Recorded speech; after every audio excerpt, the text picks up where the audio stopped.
dicaturkeun di Karajaan Pasir Batang. Prabu Tapang Ageng rek mikeun tahta ka putri bungsuna. Sang Prabu mercayakeun Purbasari pikeun mimpin karajaan. Tos waktosna bapa turun tahta, pek ayeuna hideep mimpin ieu karajaan. Mangga Pak Sari sagem kanggo mimpin ieu karajaan.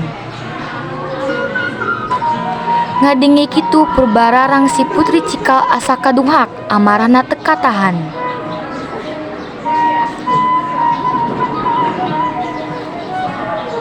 Purbararang indit ka dukun rek nyingkirkeun Purbasari. Selang tidinya Purbasari diasingkeun ka leuweung kusabab kaserang penyakit kulit.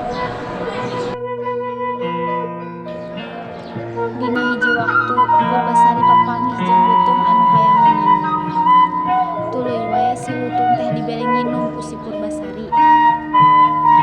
Ngarasa karunya kana kaayaan Purbasari, lutung akhirna tapa ka dewa sangkan panggeuheunkeun talaga.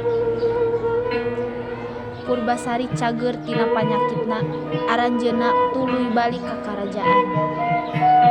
Di karajaan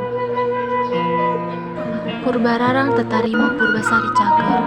Anjeunna nantang pikeun pakasep-kasep calon caroge. Purbasari nunjuk lutung nu jadi calon carogena. Didinya lutung tuluy nembongkeun rupa aslina.